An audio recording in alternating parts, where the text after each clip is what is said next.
Ang Cuadro Alas Myboy na Facebook page ay hindi pa rin tapos sa kanyang banat sa Manny Pacquiao Promotions. Una ay ang mga boksingero muna nila na naghamon kahit pa 500,000 ay tatanggapin na ni John Riel Casimero para may kasa ang rematch nila ni Sultan.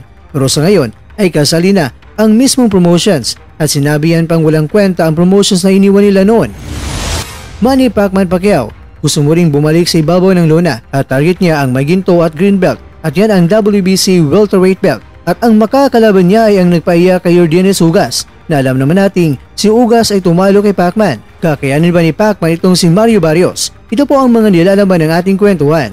Kaya tara, kwentuhan na!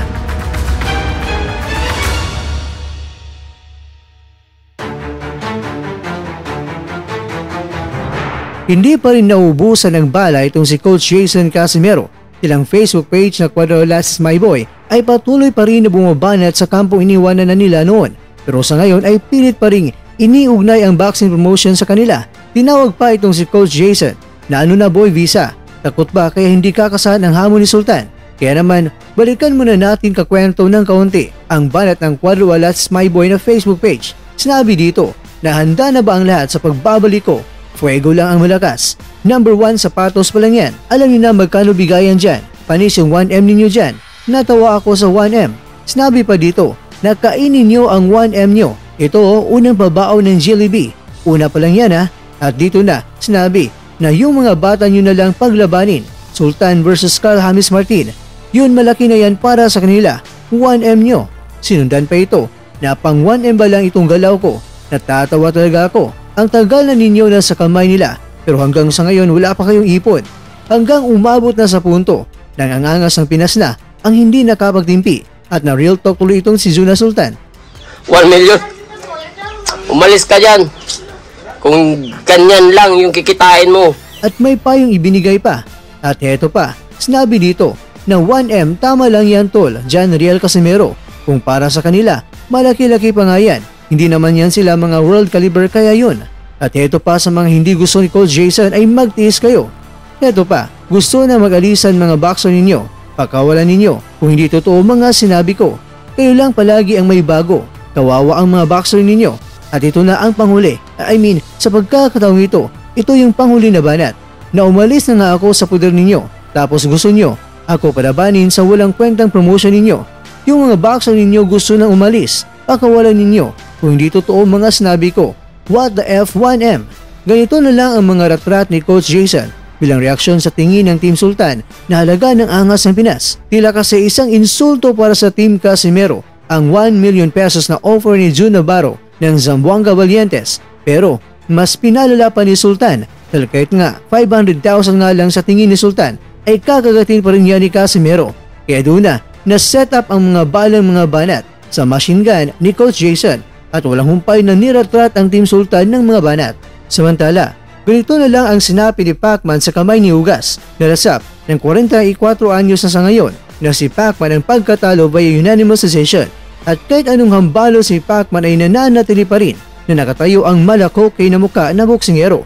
Rito naman ang sinapit ni Ugas sa kamay ng American Warrior na si Barrios. 2 beses na pinabagsak si Ugas at tinalo ng 29 anyos si Barrios itong si Ugas via unanimous decision. Kaya kung titingnan natin ang pagkakaiba ni Barrios at ni Pacman ay napakadali lang. Pero hindi nagawa ni Pacman na mapabagsak si Ugas habang napabagsak ito ni Barrios ng 2 beses pa at siya pa ay nanalo via unanimous decision. Pero syempre, ika nga sa iba na style makes fight. Pagka ang estilo ni Barrios ay swak na swak sa banga sa estilo ni Pacman. At sa laban din naman ni Pacman at ni Ugas, sa early rounds pa lang ay may pulikat na si Pacman sa kanyang paa o sa binti. Kaya walang masyadong mga footworks ang nakikita. Kaya hindi pa rin natin masisiguro kakwento na maging easy fight lang ni Barrios itong si Pacman. Dahil baka nga siya pa ang lalapain ni Pacman. Dahil si Pacman syempre ay may asim pa yan.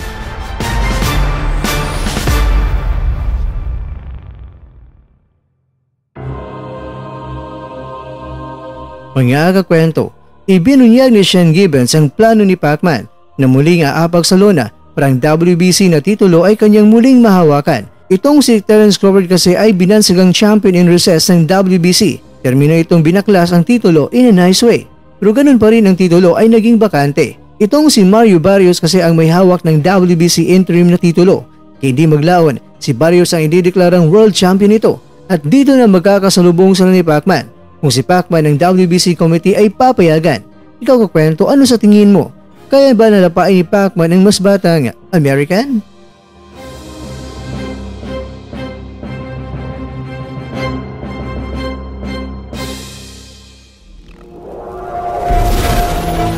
At dyan, nagtatapos ang ating kwento.